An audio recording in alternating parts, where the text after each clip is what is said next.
What do you do? We are at a gathering, we're introduced to somebody we don't really know yet. After a few minutes, this question comes up. We are sitting on a plane next to a friendly person, just interested in making the trip go a little faster. They ask us this question. We're at the Secretary of State's office. We have number 87. We're sitting next to number 86, and they've just called 32. After complaining to each other about the torture of renewing our driver's license, 86 asks the question, what do you do for a living? Interestingly, it's an especially North American question. Europeans tend not to ask this of one another. I'm not sure about Asia, but I think it's the same. When we answer the question, we are more than likely to state our occupation or our profession. I'm an engineer. I'm an accountant. I teach special ed in middle school. And here's the favorite answer, I'm retired.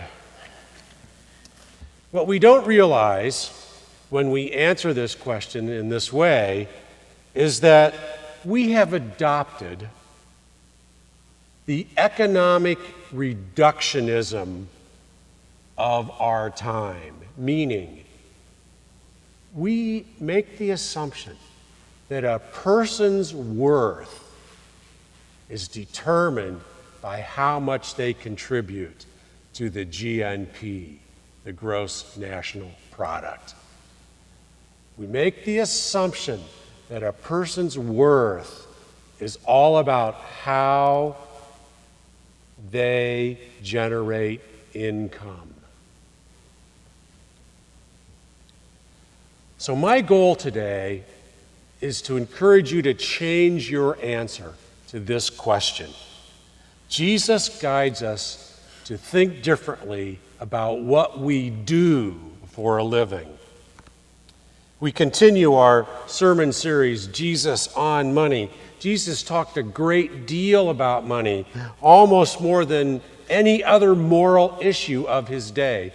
Jesus talked a great deal about money because he was especially interested in how people like you and me live our lives, and money is a big part of it. I am quite certain that Jesus did not want us to accept the economic reductionism of our time. Instead, Jesus wants people like you and me to experience the fullness of life that comes from God. So in our scripture reading today, Jesus tells a parable and makes a very important declaration that moves us towards the fullness of life. This parable is sometimes called the parable of the dishonest steward, but I think we can update it and call it the parable of the savvy CFO. There was a rich man, Jesus begins. This rich man owns fields and farms. He employs an estate manager, a chief financial officer, to manage all the property. The CFO collects rent from the tenant farmers, negotiates percentages, keeps the books, and monitors the financial aspects of the operation. But there's a problem. The landowner calls in the CFO. Now, we're not told exactly what happened, but the landowner demands the CFO give an account of his management, and the landowner is not satisfied with the performance of the CFO.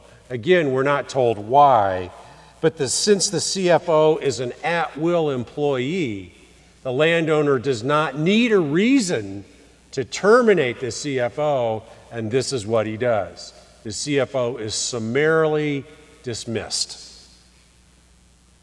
Before his firing is announced, the CFO summons all the tenants to his office and in a bold and audacious move, reduces the rent the tenants owe the landowner summarily. The farmers are understandably delighted. When the landowner discovers what has happened, he does not react as you would expect. He does not have the CFO thrown in jail. He does not have his decision reversed. Instead, the CFO is commended by the landowner. The landowner sees that the CFO has turned debtors into friends, and the landowner sees the benefit of a longer-term relationship, not based on finances, with the tenants. The CFO has his priorities straight. This is a baffling story. This doesn't fit in with our typical sensibilities. In order to grasp what it means, we need to follow the money and see that money plays a completely different role in this story than it does in our world. The CFO is not principally concerned about his job as the defining aspect of his life. If he was, in the story, he would appeal his termination. He would bemoan his loss of security. He would wonder what is coming next. But instead, he puts himself at further risk by reducing the rent of the tenants. And the landowner is not principally concerned about the money either. If he was, we'd see him take action against the CFO, not commend him and try to retrieve his profit margin. Instead, the landowner does the opposite and recognizes the value of a non-economic relationship with the tenants. So Jesus tells this parable to make this point. No one can serve two masters. For you either hate the one and love the other, or be devoted to the one and despise the other. You cannot serve God and wealth. Older translations of the scriptures use the word mammon instead of wealth. You cannot serve God and mammon. Mammon is a word that's not used much today, but it's a better word. Wealth sounds like a huge pile of money, but mammon is more than that. Mammon is an entire economic system, a system so extensive, so encompassing, so pervasive that it becomes one's life. That you just become an economic and financial person. And that is your prime frame of reference. That is your reality. Hardly anything else matters. We absolutely must not minimize the parallel that Jesus draws between God and mammon. Jesus is not just being rhetorical, he's pointing out a reality, our reality, that God as a person and mammon as a system are in conflict with one another. Because we relate to both of them according to Jesus in the same way. God and mammon as masters, us as servants. Mammon having all the mastery and authority and power of God. Mammon can become a personal master. It can become the driving force of our life, the basis of our perspective, the foundation of all our decisions, the defining characteristic of who we see ourselves to be. When Jesus tells us you cannot serve two masters, when Jesus tells us you cannot serve God and mammon, he's empowering us to make a choice.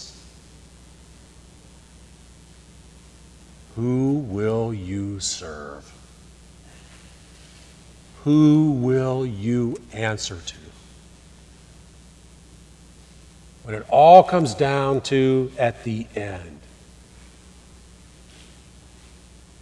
Is it about the number of your net worth?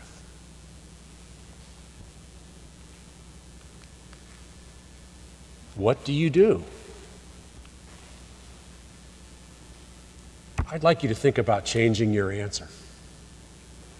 Instead of thinking that this is a question about your occupation and the accompanying economic reductionism of our time, consider this a question to be about who you are and who you are serving.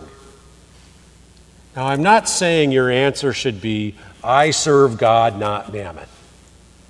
That's harsh and very self-righteous. So try to find a better, more clever way to respond. How about something like this? What do you do? I work for a Jewish carpenter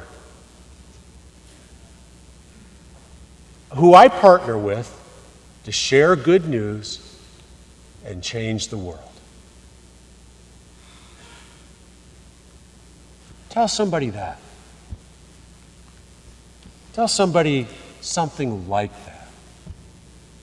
You don't have to be holier than thou. You don't have to put up a big religious front.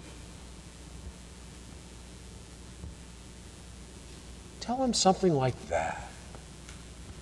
See what happens.